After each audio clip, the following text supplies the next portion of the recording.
Hello friends, welcome to the session of teaching of physical sciences. So in today's session, we will discuss about textbooks, their meaning, types, characteristics, importance, uses and evaluation with reference to science or physical science. But before that, let us have a look what we have discussed in our previous session. In our previous session, we discussed about learning resources. That learning resource may be any resource or source that provide learning experience in terms of capability, ability, knowledge, conviction, etc. And learning resource may be any of the resources. For example, people, instructional material, instructional hardware, data, or any other thing, etc. It may be in the form of text, videos, softwares, and other materials that facilitates learning and help students to meet expectations for learning as defined in the prescribed curricula or syllabus. And as per the definition given by Department of Education Canada, learning resources refer to any person or any material, whether acquired or locally produced, with instructional content or function that is used for formal or informal teaching learning purposes. These may include, but not limited to, print and non-material materials, print and non-print materials, audios, visuals, electronics and digital hardware, software resources, and human resources. Thereafter, we discussed appropriate learning resources, that which resources may be termed as appropriate learning resources. The learning resources which enriches and supports the curriculum by taking into consideration the diversity of interests and perspectives and the variety of abilities as well as learning styles and maturity levels of the learners. Those are termed as appropriate learning resources. The learning resources that stimulates growth in factual knowledge, literary appreciation, aesthetic values, and knowledge of societal standards, they may also be termed as appropriate learning resources. The learning sources positively and accurately reflects diverse perspectives on controversial issues and ensures that learners must get opportunity to develop under guidance of the teacher and practice critical analysis and develop ability to make informed choices judgments in their daily lives. Appropriate learning resources represents gender, appearance, sexual orientation, ability, disability, belief system, family structure, race and ethnicity, and socioeconomic status, etc. Then, thereafter, we discussed what should be the criteria for selection of appropriate learning resources in general. So, in general, learning sources should support and be consistent with provincial and local pilot program curriculum outcomes. They should be in conformity with the syllabus for which they are being intended to. And then, learning sources should be developed by competent teachers and they must be meeting high standards of quality in terms of factual content and its presentation. Learning sources should be appropriate for the subject area and they should be in accordance with the age, emotional development, ability level, learning styles, and social development of the learners for whom the materials were or are being selected. Learning sources should have aesthetic, literary, and social values. Learning sources should have a physical format and appearance suitable for their intended use, and they should be one of the variety of media presentation mode. So, based upon this, we have specified the four major headings for selection of appropriate learning resources as criterion. These are the very first, these are based upon the academic, psychological, and social considerations as well. The very first appropriateness of learning sources, इसको discuss करने की जरूरत नहीं है, हमने अभी भी discuss किया, पहले भी डिस्कस किया है कि विच रिसोर्सेज में B termed age appropriate learning sources. For that 4 points I have already discussed and they should ensure optimum learning among the learners. Then second is availability. Whenever you have to select a learning source, it should be easily available, and it should be easily available and it should be locally available as well. We need not to go for very far for getting an learning resource, and it is better that we should develop a learning resource room where all the learning sources related to particular subject must be easily available for learners as well as teachers, so that they should be utilized to its maximum. Then economic, and the third criteria refers to that whenever you are going to select a learning source, it should not be costly. That you all know why it should not be costly, it is also written here over the screen.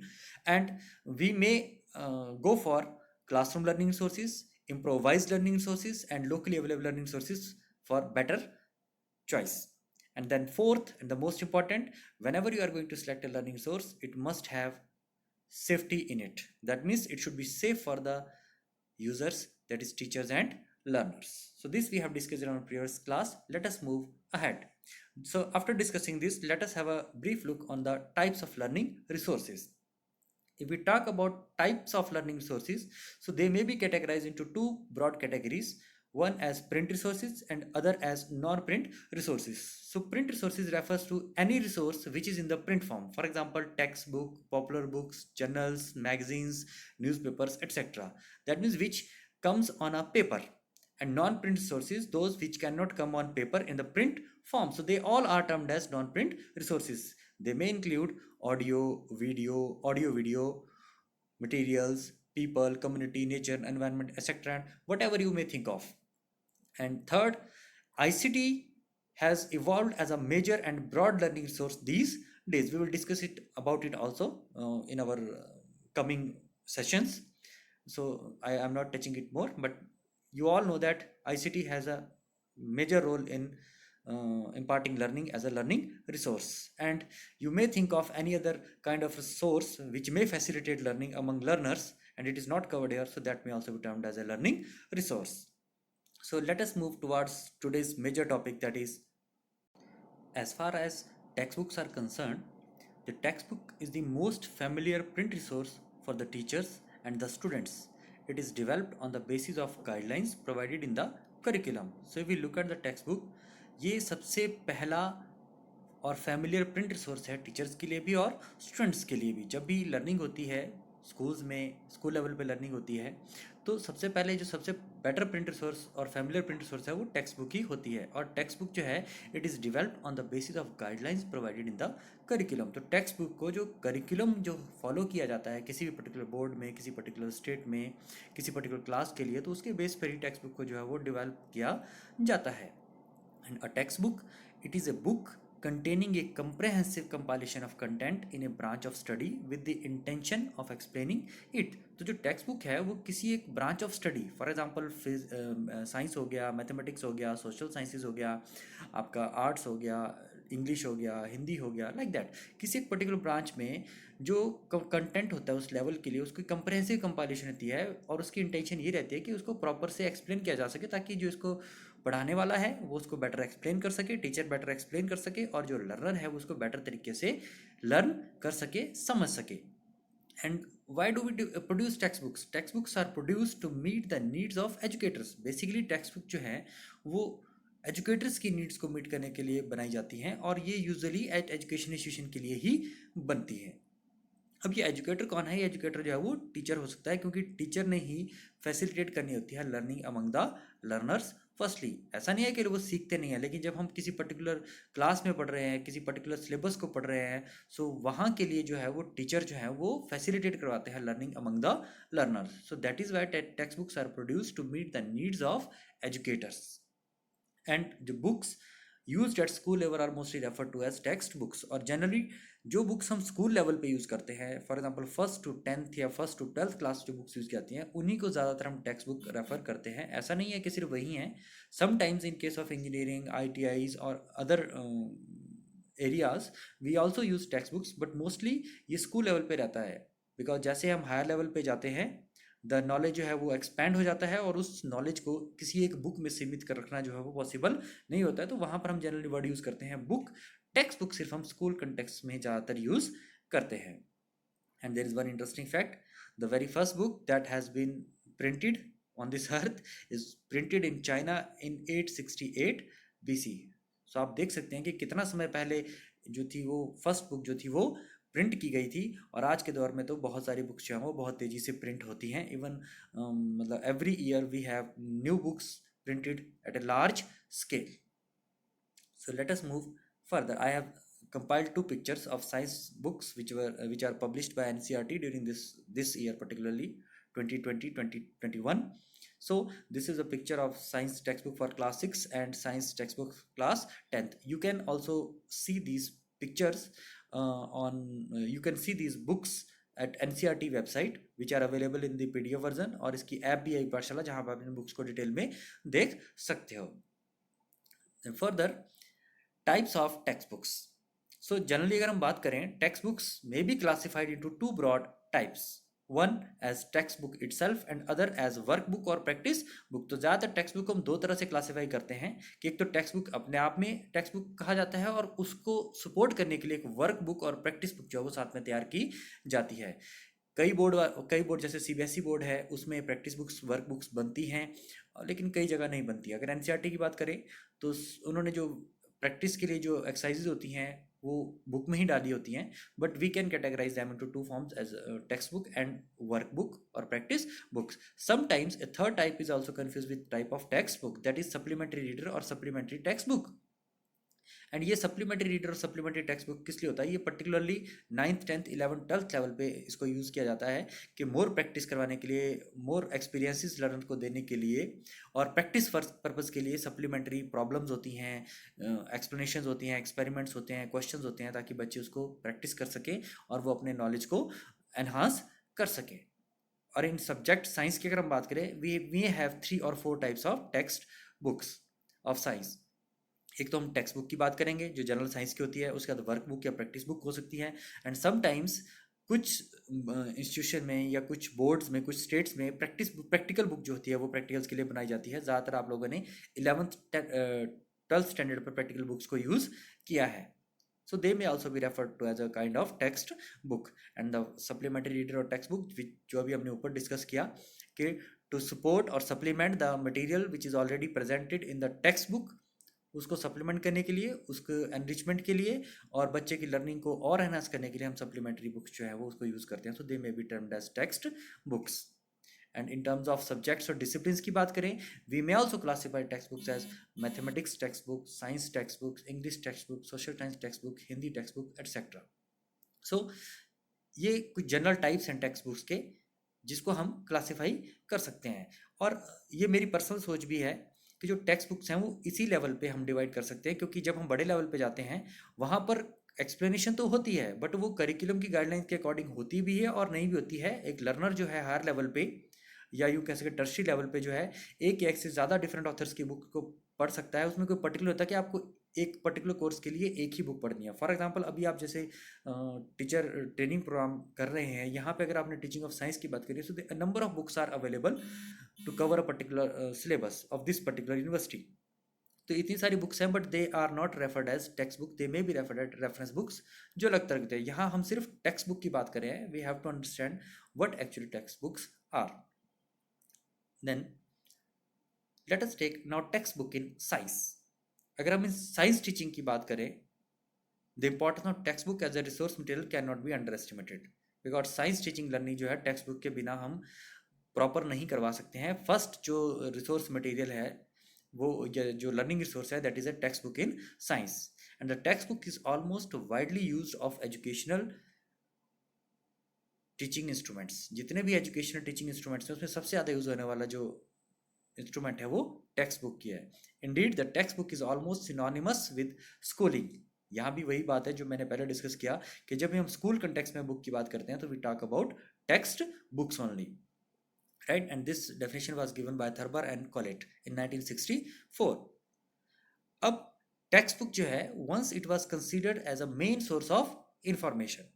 The concept of textbook has changed considerably over decades. However, today it is an indispensable part of study as a beacon to the students in his her learning activities.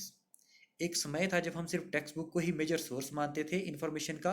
आज के दौर में ऐसा नहीं है. Text book का concept जो है चेंज हो गया है पिछले कुछ दशकों की बात करें, लेकिन स्टिल अगर हम बात करें तो बच्चे के हाथ में एक बहुत इंपॉर्टेंट बैकन है. अगर उसने लर्निंग करनी है तो वो सबसे पहले टेक्स्ट बुक की तरफ ही जाता है.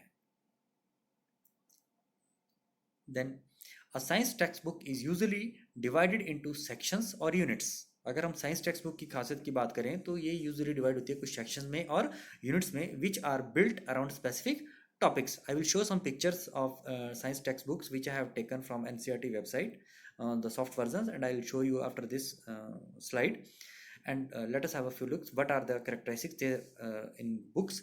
And it contain an introductory section which reviews the content of the book.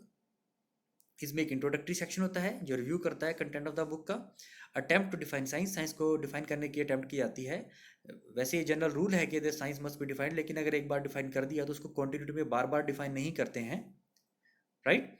Then and alerts the reader of the relevance of the content, और एक टेक्स्ट बुक जो है इसमें अलर्ट भी किया जाता है इसके रीडर को यानी कि लर्नर को कि जो कंटेंट है इसकी रेलेवेंस क्या है, thus attempting to set the stage for the year's programme. तो हर बुक में ये सब चीज़ें जो स्टार्टिंग में उपलब्ध रहती हैं।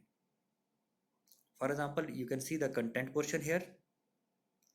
This I have taken from science textbook from NCERT website.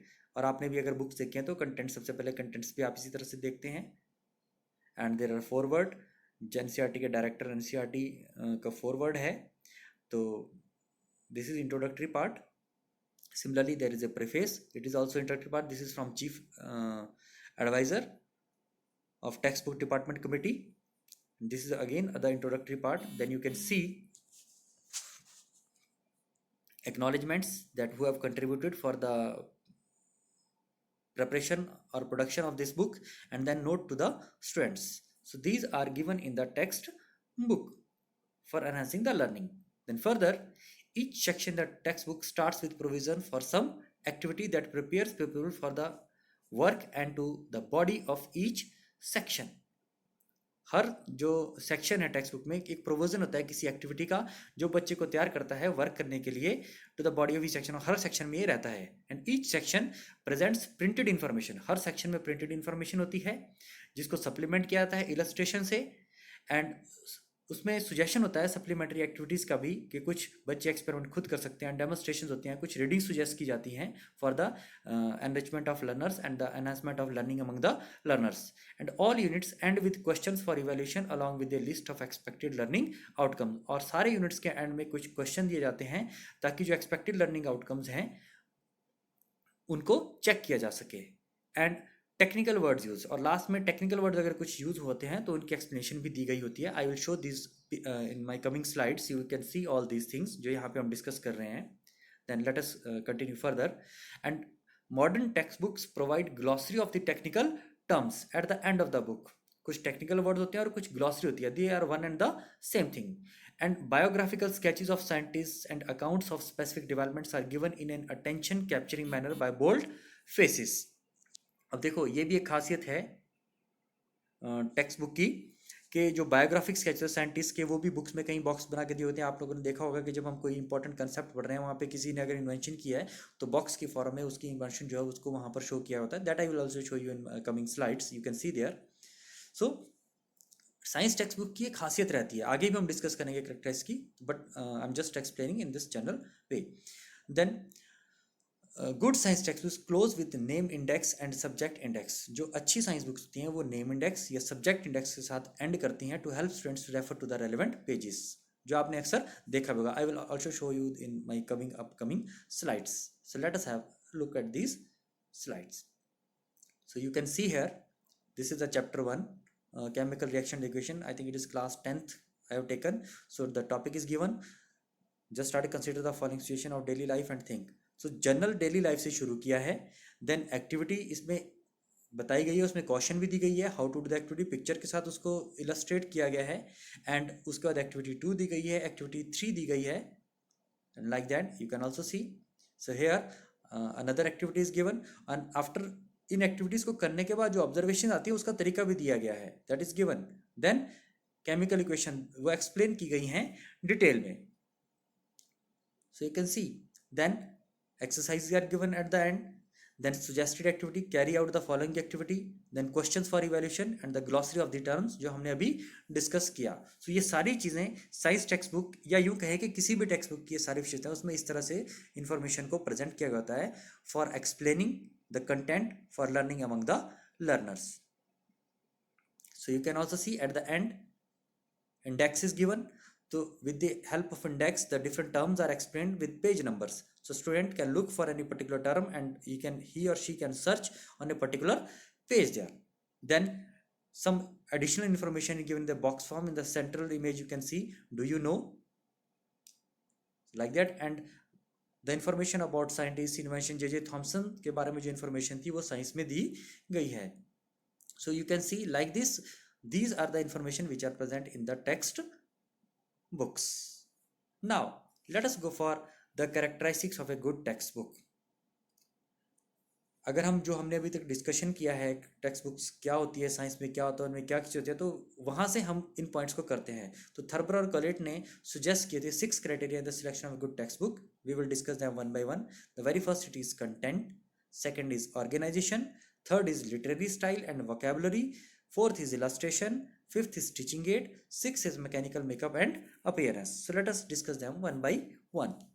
So very first, the content.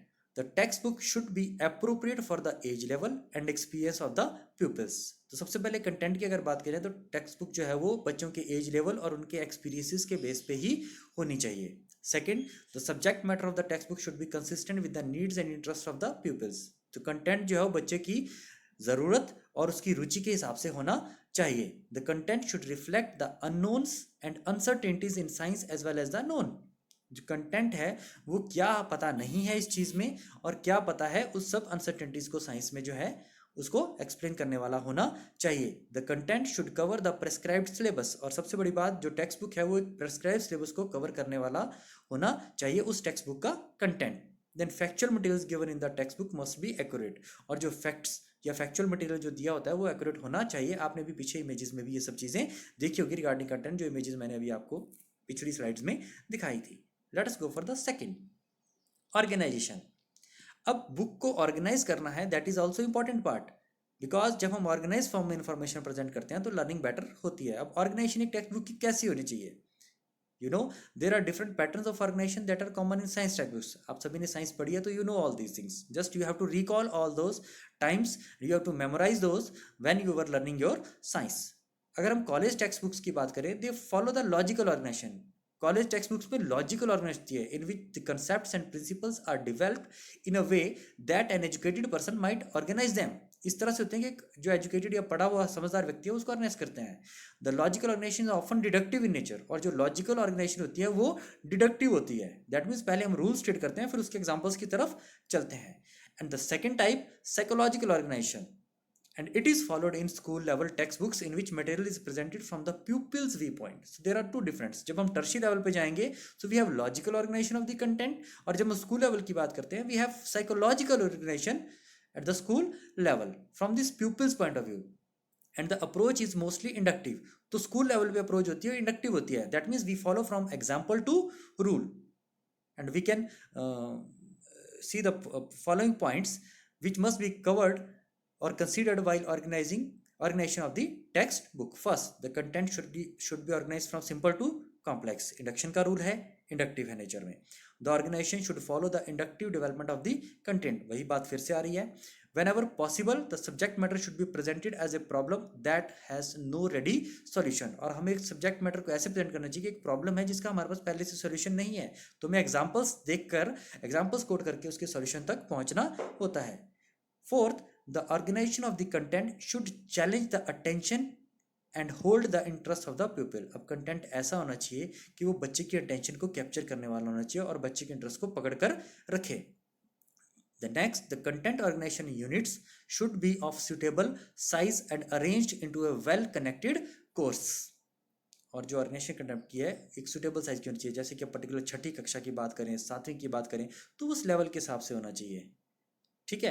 और एक arrange into a well connected course की तरह से लगना चाहिए कि जो छठी में बच्चे ने पढ़ा वो 7वीं में पढ़ रहा है, फिर उसके आगे का 8वीं में पढ़ रहा है, फिर 9th क्लास में पढ़ रहा है, लाइक दैट. और अगर एक पर्टिकुलर बुक में भी पढ़ रहा है तो उसमें अगर उसके सब पॉइंट्स बने हुए हैं तो they should be interconnected with each other. Then last, the organisation should inform the students of the correlation of different units. और जब हम ऑर्गेनाइज करते हैं डिफरेंट यूनिट्स को एक टेक्स्ट बुक में तो वो डिफरेंट यूनिट्स की कोरिलेशन को भी एक्सप्लेन करने वाला होना चाहिए. Then third, literary style and vocabulary. अगर लिटरेरी स्टाइल और वोकेबलरी की बात करें, this is the third main characteristic of a text book in science particularly. The style of text book is important given the age level of the students for whom it is meant. अब जो style है text book का वो as level के हिसाब से बहुत important है. The vocabulary should be adjusted to the capacity of peoples. अब देखो जो बच्चा छोटी क्लास में पढ़ता है तो उसकी वोकेबलरी इतनी विकसित नहीं होती है. जैसे जैसे वो धीरे धीरे आगे बढ़ता जाता है बच्चे की वोकेबलरी जो है वो बढ़ती जाती है, नए वर्ड्स आते हैं, नई लर्निंग होती है, तो हमें वोकेबलरी एज अप्रोप्रिएटनेस के हिसाब से अरेंज करनी होती है.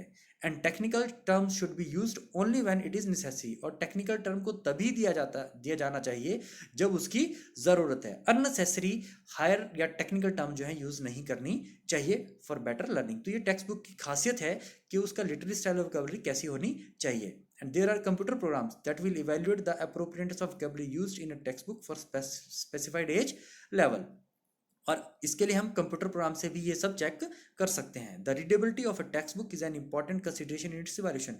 और जब हम टेक्स्ट बुक इवैल्यूएशन की भी बात करेंगे, आगे की स्लाइड्स में करेंगे, तो वहाँ पर रीडेबिलिटी एक इंपॉर्टेंट कंसेप्ट आता है कि जो बुक एक बच्चा पढ़ रहा है, किसी लेवल का पढ़ रहा है, वो उसके लेवल की है या नहीं है। अगर उसमें मुश्किल शब्द यूज किए गए हैं, डिफिकल्ट वर्ड्स हैं, तो वो उसके लेवल की नहीं है, तो it is an important point for consideration for evaluating a book. So literary style of vocabulary की बात करें, the style should be just based on, number एक, the very first is length of sentence. जो books है उसमें length, sentence की length पे ध्यान देना चाहिए। छठी क्लास के बच्चे के लिए सेंटेंस की लेंथ छोटी होगी, 10th क्लास की कंपैरेटिवली थोड़ी बड़ी हो सकती है।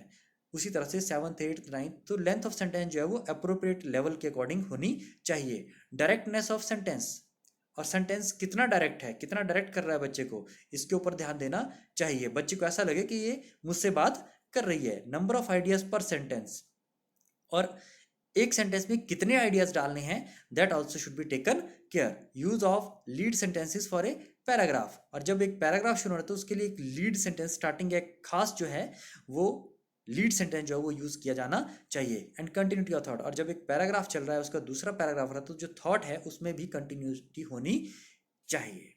Then fourth characteristics, illustration.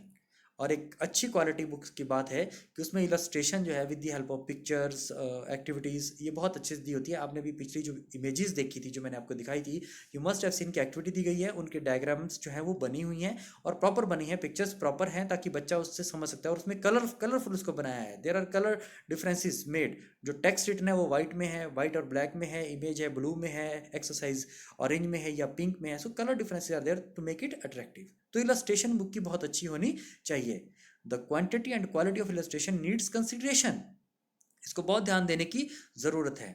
Photograph should be clearly reproduced, diagram should be carefully prepared, colour to the illustration adds to their teaching value, and illustration should be well selected and should amplify the materials printed on the same page. I think ये सब चीजें आपने उसमें देखी हैं। So when illustration की बात आती है, these points should be taken care of. First, illustration should be sufficient in number, size and quality. There must be good variety of illustrations like charts, maps, diagrams, graphs, etc. जहाँ जरूरत है वहाँ पर होनी चाहिए और अच्छी वैरायटी इनकी होनी चाहिए। The illustration must be well distributed through out the book, और इलस्ट्रेशन ऐसा नहीं कि एक ही जगह पर सारी इकट्ठी कर दी हैं, उनको थ्रू आउट बुक जहाँ जहाँ जरूरत है वहाँ वहाँ पर वो होनी चाहिए। अननेसेसरी भी नहीं होनी चाहिए, जहाँ नेसेसिटी है वहाँ पर इलस्ट्रेशन होनी चाहिए। And illustration must be suitably labelled, और उसकी लेवलिंग प्रॉपर होनी चाहिए।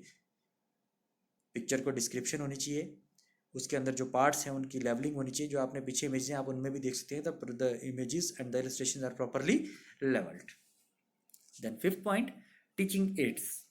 The teaching aids that are relevant to each unit should be incorporated along with the text material. अब teaching aids की बात करें तो जहाँ जहाँ ज़रूरत है वो जो text material है उसके साथ साथ उनकी भी description वहाँ पर होनी चाहिए। This will help the learner cognitively in processing the information. तो ये जो टीचिंग एड्स हैं ये बच्चे को मेंटल लेवल पे जब वो इन्फॉर्मेशन को प्रोसेस करता है, समझता है, उसमें हेल्प करते हैं। So there must be sufficient number of experiment described and suggested. जैसे मैंने केमिकल इक्वेशन की बात की थी, कुछ डेमोन्स्ट्रेशन थी, तो वहाँ पर 3 एक्टिविटीज दी गई थी और उसके बाद सुजेस्टेड एक्टिविटीज भी बाद में दी गई थी। So this is the important feature. Then adequate laboratory exercise should be detailed with directions. और एडिक्वेट मतलब ना बहुत ज़्यादा होनी चाहिए ना बहुत कम होनी चाहिए, जितना बच्चा कर सकता हो थोड़ा उस चीज़ को ध्यान रखने में वो टेक्स्ट बुक में इनकॉर्पोरेट की जानी चाहिए। Suggestions of projects and problems where the knowledge can be applied should be mentioned. और सजेशन होना चाहिए प्रोजेक्ट्स के लिए, प्रॉब्लम्स के लिए, जहाँ पे उस नॉलेज को अप्लाई कर सकते हो। अगर आपने इन इमेजेस को जो मैंने पीछे स्लाइड्स दिखाई थी दोबारा उनको देखेंगे तो वहाँ पर ये सब दिखाया गया है कि आप इस के बेस पे घर पे क्या एक्टिविटी कर सकते हो, या you also no in equations के बेस पे ये एक फैक्ट है, जैसे लाइन की वो बात की गई थी वहाँ पे एक इमेज में, so that you can also see. Then suggestions for the organization of reviews, summaries and suggestions for further study include references should be provided. हालांकि ये जो फर्दर स्टडी की बात है ये आपके 9th 10th ऑनवर्ड्स आ जाती है कि अगर कोई बच्चा ज़्यादा जानना चाहता है तो वहाँ सजेस्ट होता है कि you can refer for this you can refer for this and like that and all. You all know being a science student. So ये टीचिंग एड्स की जो जगह है बुक में, किस तरह से उसको यूज़ करना है, मटेरियल को प्रेजेंट करना है, that should also be taken care for a good text book. Then mechanical makeup and appearance. अब सब बात आती है कि ये तो मटेरियल की बात होगी थी, लेकिन जब टेक्स्ट बुक की बात आती है तो उसका जो अपीयरेंस है, how it should be before the students. आपने दो इमेजेस मैंने आपको दिखाई थी 6th और 9th 10th लेवल की साइंस बुक्स की. तो जो है ये कवर से बाहर से ही वो अच्छी दिखनी चाहिए. Artistry of cover, durability of binding, size of the book, quality of paper, length of line and size and legibility of typing are considered under this heading. यहाँ पे सर्च आते हैं कि बुक का पेपर कवर कैसा है, paper की quality कैसी है, प्रिंटिंग कैसी है, लाइन की लेंथ कैसी है, स्पेस कैसा है, फॉन्ट साइज क्या है, फॉन्ट कौन सा यूज़ किया गया है, ये सब इसके अंदर आता है. The book should have an attractive overall appearance. ये तो बात है, जो चीज़ अट्रैक्टिव लगेगी वहीं बच्चा जो है इंटरेस्ट दिखाएगा, जो अट्रैक्टिव नहीं लगी वहाँ बच्चा इंटरेस्ट नहीं दिखाता है. तो टेक्स्ट बुक भी जो है वो अट्रैक्टिव अपीयरेंस वाली होनी चाहिए. The cover design and the colour of binding should be attractive. The 2 column format with a wide margin will be more attractive. The white space between the lines adds to the ease of reading. The following points may be considered under this heading. इस heading के अंदर हम इन points को ध्यान रखते हैं. Very first, paper quality, thickness, whiteness, finish, etc.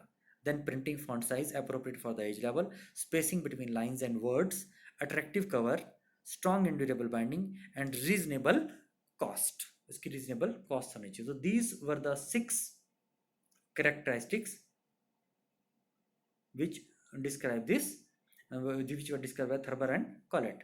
Now let us talk about evaluation of a textbook. अब जब हम evaluation की बात करते हैं तो evaluation को हम इन सारे जो 6 characteristics हमने डिस्कस किए थे, क्राइटेरिया डिस्कस किए अभी अभी, तो उसके बेस पे हम इसको इवेल्युएट कर सकते हैं कि क्या ये चीज़ें सही से हैं या नहीं है. एंड उसके अलावा हम अपने भी स्कोर कार्ड बनाते हैं, अपनी चेकलिस्ट बना सकते हैं कि हमने जो एक टेक्स्ट बुक सेलेक्ट की है वो सही है या नहीं है, क्योंकि किसी बुक टेक्स्ट बुक को सेलेक्ट करने से पहले उसको इवैल्यूएट करना बहुत ज़रूरी होता है. तो उसी तरह से नंबर ऑफ आप अपना डिवाइस कर सकते हो या किसी दूसरे का बनाया हुआ यूज़ कर सकते हो. So let us have a discussion यार. हमारे पास एक एग्जांपल है, Hunter develop a score card for text book valuation with 7 major factors. Hunter जो था उसने 7 major factors of text book valuation का एक जो था वो स्कोर कार्ड डेवलप किया. The 7 items and distribution scores are given below. और ये थर्बर एंड कोलेट ने अपनी बुक में साइट किया था. ना just see educational rank of author, कि जो ऑथर है बुक का उसका एजुकेशनल रैंक है, उसको उसने 50 का स्कोर दिया. मैकेनिकल मेकअप एंड कॉस्ट अभी हमने डिस्कस किया, उसको 100 दिया. साइकोलॉजिकल साउंडनेस, क्या वो बच्चे के लेवल के अकॉर्डिंग है, वोकैबुलरी समझ लो, उसकी एज लेवल देख लो, इलस्ट्रेशन देख लो, टेक्निकल टर्म्स देख लो, लेंथ ऑफ द कंटेंट देख लो, उसको 300 पॉइंट दिए. देन सब्जेक्ट मैटर, जो सब्जेक्ट मैटर है वो एज के हिसाब से रेलिवेंट है या नहीं है, तो सब्जेक्ट मैटर को उसने 250 पॉइंट दिए कि जो कंटेंट प्रेजेंट किया गया है वो लॉजिकली है, साइकोलॉजिकली है, सीक्वेंस में है, इलस्ट्रेशंस के साथ है, एग्जांपल्स के साथ है, एक्टिविटीज़ के साथ है, या किस तरह से प्रेजेंट किया गया, एक्सरसाइजेज उसमें है, एडिशनल इन्फॉर्मेशन है या नहीं है. तो उन सब के लिए 250 पॉइंट्स उसने डिसाइड किए थे. देन लिटरेरी स्टाइल लैंग्वेज, कि वो डायरेक्टेडनेस है, बच्चे को फैमिलियरिटी लग रही है, बच्चे को ऐसा लग रहा है कि वो उससे बात कर रहा है या नहीं कर रहा है, तो उसके लिए उसने 110 पॉइंट्स रखे थे. देन लर्निंग एक्सरसाइजेज किस तरह किए उसके लिए 140 पॉइंट्स उसने डिवाइस किए थे. एंड टीचर्स हेल्प, और जो टेक्स्ट बुक है वो टीचर्स को कितना सपोर्ट करती है, उसकी हेल्प के लिए किस तरह से मटेरियल रखती है अपने अंदर, तो उसके लिए 50 पॉइंट दिए थे. टोटल 1000 पॉइंट का उन्होंने स्कोर किया था. तो इनको डिटेल में हम देखते हुए स्कोरिंग करके हम निकाल सकते हैं कि हाउ दे आर. एंड इसका जो क्राइटेरिया यहाँ पर हम डील नहीं करेंगे, but like that you can also devise your own criteria for evaluating a text book की ये सब चीज़ें उसमें सही से हैं या नहीं है. Then there is another, Vogel suggested a spot check evaluation scale that may be a good guide for selecting a science textbook. तो एक अनदर स्केल है, वोगल ने सजेस्ट किया था स्पॉट चेक इवैल्यूएशन के लिए, जिसको हम यूज कर सकते हैं. The major criteria are grouped under 10 major headings. और जो वोगल ने सजेस्ट किए थे उसने 10 मेजर हेडिंग्स बनाए थे. The very first is qualification of the author, ये हमने डिस्कस किया, एजुकेशन रैंक और क्वालिफिकेशन की बात होती है. Then organization, content, presentation, accuracy, readability, adaptability, teaching aids, illustration, and appearance. And Vogel's card is suggestive and at the same time seems subjective. तो इसमें subjective भी इसमें subjectiveness रहती है. So you can use such that. तो इन 10 criterias की बात करें तो all these 10 criteria suggest by Vogel have sub items, और इनके further sub items थे.